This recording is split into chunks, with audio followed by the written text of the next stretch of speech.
Next topic है factor affecting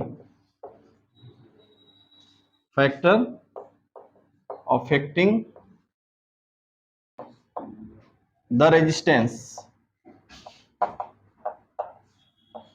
factor affecting the resistance.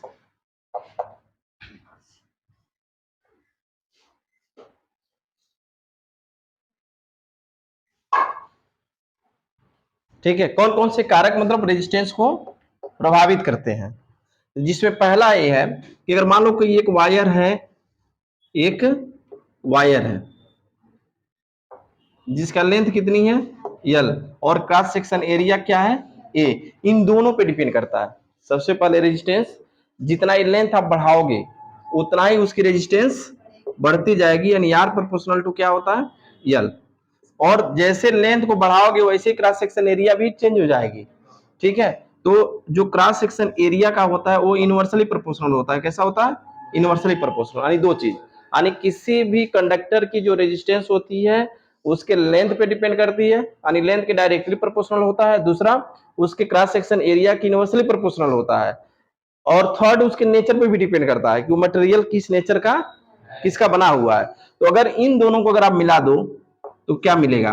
R proportional to L upon A, या इससे आपको क्या मिल जाएगा? R हटाओगे प्रोपोर्शनल साइन से कांस्टेंट आता है और यहाँ क्या आता है? Rho L upon A।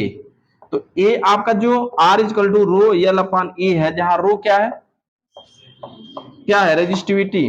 रो क्या है? रेजिस्टिविटी, या इसी को क्या कहते हो? Specific resistance. स्पेसिफिक रेजिस्टेंस भी कहते हो। ठीक है, यह रो की जो वैल्यू होती है ये कांस्टेंट होता है किसी मटेरियल के लिए, किसी भी मटेरियल के लिए। रो डिपेंड करता है किस पे? Nature of material. Nature of material, पदार्थ का, प्रकृति का। जैसे मान लो दो वायर ले लिए, दोनों का क्रॉस सेक्शन एरिया लेंथ अलग अलग है, लेकिन अगर दोनों आयरन है तो इसका विशिष्ट, यानी जो आपका रेजिस्टिविटी होगी, जो विशिष्ट प्रतिरोध होगा वो क्या होगा? सेम होगा। रेजिस्टिविटी मतलब क्या होता है जी? विशिष्ट प्रतिरोध। विशिष्ट प्रतिरोध, इसीलिए इसको स्पेसिफिक रेजिस्टेंस भी कहते हैं। स्पेसिफिक रेजिस्टेंस भी कहते हैं, रेजिस्टिविटी भी है। ठीक है, तो ए रो हो गया। इस रो इक्वल टू क्या लिखोगे बताओ? R A upon L. Rho equal to क्या हो गया? R A upon L. इसकी यूनिट क्या हो जाएगी? यूनिट बताओ? Ohm metre. Metre square metre cancel हो गया, ओम मीटर हो गया। डायमेंशन इसका बताओ? डायमेंशन, डायमेंशन बताइए। कल आर का डायमेंशन लिखे थे ना, क्या लिखे थे? बताओ? M L square T minus 3 A minus 2 upon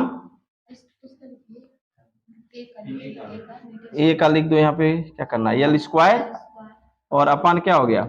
L. एक एल से एक एल कैंसिल, आ क्या गया इसकी वैल्यू?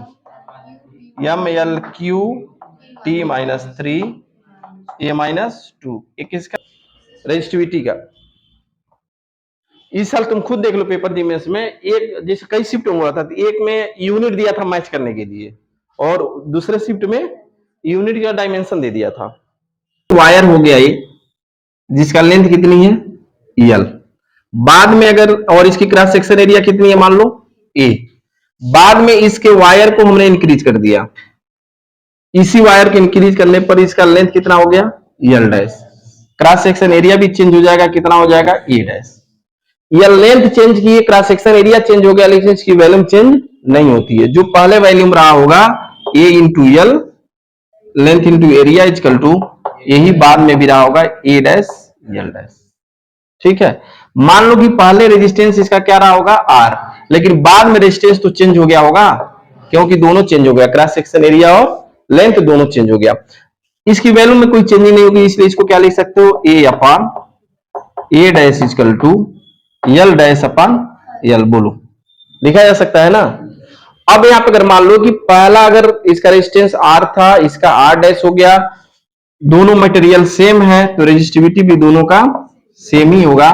तो इसका अगर रेजिस्टेंस लिखते हो R इक्वल टू क्या लिखोगे, रो L अपॉन A। दूसरे का क्या लिखोगे, R dash equal to rho L dash upon A dash. हमें निकालना है कि कैसे चेंजिंग हो रही है, किस तरह का चेंजिंग हो रही है। तो दोनों को डिवाइड आप करो, R upon R dash divide करोगे तो क्या मिलेगा, rho L upon A upon rho L dash upon A dash. Rho से रो कैंसिल, या इसको क्या लिख सकते हो, R upon R dash equal to L upon A into A dash upon L dash. या इसी को लिख सकते हो R upon R dash equal to क्या लिखोगे इसको, L अपॉन L डैश कर दो, और यहाँ पे हो गया A डैश अपॉन A। ठीक है, यहाँ पे देखो क्या है, A upon A dash equal to L dash upon L। या इसी को क्या लिख सकते हो बताओ, A dash upon A equal to L upon L dash लिखा जा सकता है ना। तो इसका मतलब है कि A डैश अपॉन A किसके इक्वल है, L अपॉन L डैश के।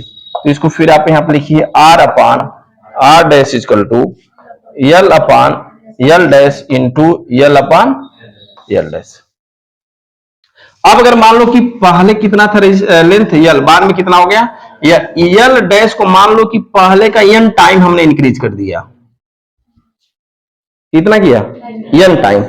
तो R upon R dash n time में तो n गुना हो गया, L अपॉन यहाँ क्या लिख सकते हो NL, और यहाँ पे भी क्या लिख सकते हो NL।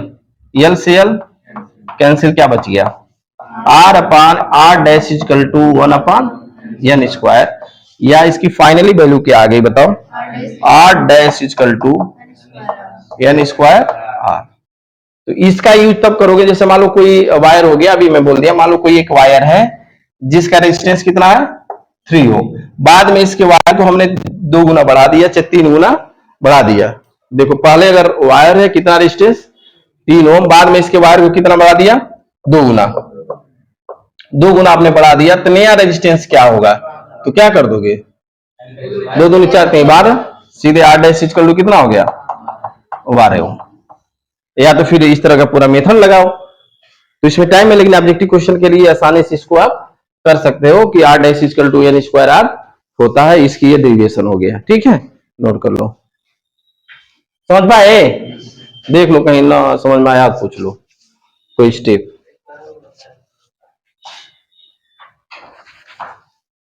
देखो यहाँ पे एक वायर है जिसका लेंथ L है, रेजिस्टेंस R है, रेजिस्टिविटी रो है, बाद में इसके लेंथ को हमने इंक्रीज कर दिया, कितना होगा L डैश। L डैश मतलब इसका n गुना हमने बढ़ा दिया, 2 गुना बढ़ा दिया, L रहा होगा तो 2L हो गया, मान लो 3L हो गया, 4L, n टाइम आपने इंक्रीज कर दिया, तो इसका रेजिस्टेंस क्या होगा, तो पहले जो आपका वैल्यूम होगी वही बाद में भी वैल्यूम होगी, आयतन में कोई परिवर्तन नहीं होता है। तो ये हो गया, इसको इस रूप में लिख सकते हो, इसका रेजिस्टेंस लिखोगे तो होगा, इसका रेजिस्टेंस लिखोगे तो होगा। हमको दोनों में कंपेयर करना है कि किसका रेजिस्टेंस में क्या परिवर्तन हो रहा है, तो दोनों को डिवाइड करोगे या कंपेयर करोगे, बात एक ही हो, दोनों डिवाइड करोगे क्या मिलेगा, ये मिल जाएगा। इसके जगह हम ये लिख सकते हैं इस इक्वेशन से, ए डैश अपान ए की जगह L अपान L डैश रख दिए यहाँ पे। तो ये देखो L डैश का मतलब क्या हो गया, n इंटू L, इसका भी n इंटू L हो गया, L से L कैंसिल हो गया, 1 अपान n स्क्वायर बचा आंसर।